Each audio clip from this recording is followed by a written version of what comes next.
my name is Whitney and today I will be showing you a math video on how to draw and find the area of trapezoids with my wonderful handy dandy happy birthday pencil. So, first of all, you must understand that when I say trapezoid, I don't just mean trapezoid. I'm being very, very literal about this. And when I say trapezoid, I mean like this. Trap-A-Zoid.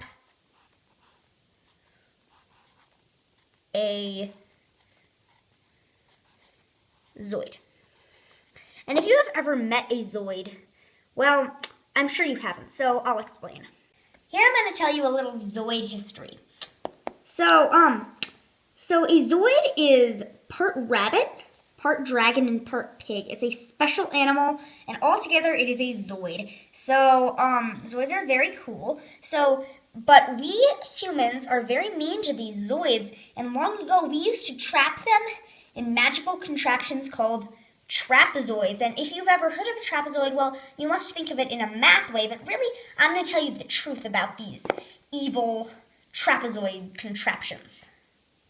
Once upon a time, there lived an evil king named Trap-Zing.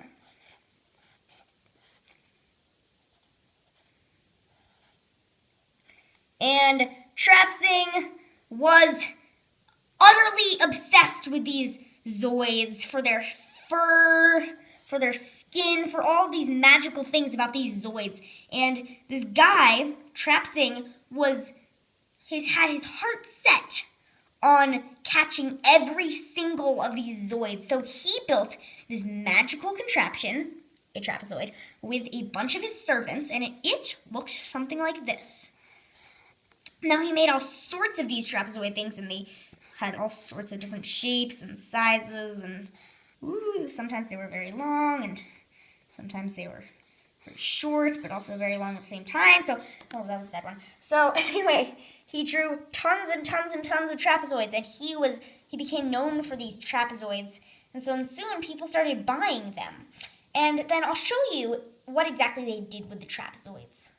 Here we have a very cool trapezoid that, yes, I designed, and I'm going to draw a zoid in it. This is what they would do once they've caught these zoids in these trapezoids. And as you'll see, a zoid fits absolutely perfectly inside a trapezoid. Wonder why? Okay, so first we have the eye and the ear, and this comes to a snout, and maybe there's a hump at the snout.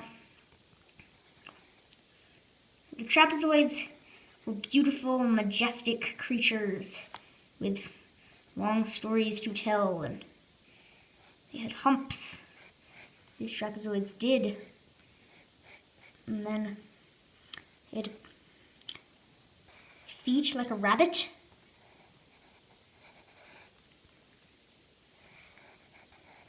Yet like a snake at the same time. Let me just finish my trapezoid.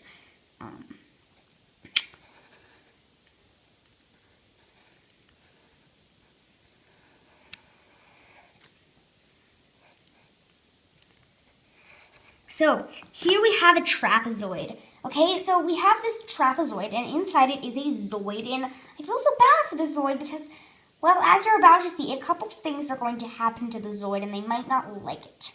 So let me explain how Trap-Zing got some special information out of trapping these zoids. So first, Trap-Zing would measure the back or upper base of the trapezoid's back, or the zoid's back, and he'd call that B1 for like back or base 1. And then let's say that measured as 6 units. I don't know what we're measuring in. And then the bottom, which is the bottom or the belly or the base 2 or the lower base, let's say that measured as a 12. Now, I don't know why he decided to do this, but I guess he was trying to find the area of a trapezoid because Trap-Zing decided to find the average of these two numbers, the upper number and the lower number. So what he did was he brought them over to his handy dandy calculator, and he did 6 plus 12, or 12 plus 6, And then he'd divide that number, which was 18, by 2. And that equaled to 9. So then he'd say, I found it. 9 is that magical number. So now what do we do with that 9? Because we still haven't found the area. Obviously, this isn't 9. So then he had to do something very, very mean to the Zoids. And start right here. And I might not be telling you this, but straight down the side, he'd cut off the Zoid's head. And the Zoids obviously were not very happy that this trap ended up killing them. But he'd measure how much he'd cut. I know, it's so sad. So then let's say he measured to a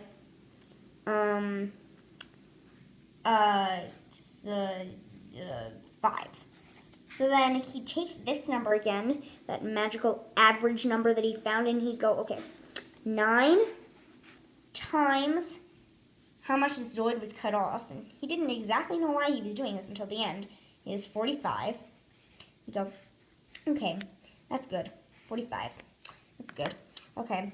So then he's like, oh my gosh, that actually might work. What if that's the area of this Trap-A-Zoid? And then what if I can do all sorts of fun stuff from now on? And his name was probably not Trapsing, but yeah, there was some guy who figured this out. And then, boom! That's how you find the area of a Trap-A-Zoid. And I know it's a very sad way to do it, but sometimes life just has to work that way. Bye.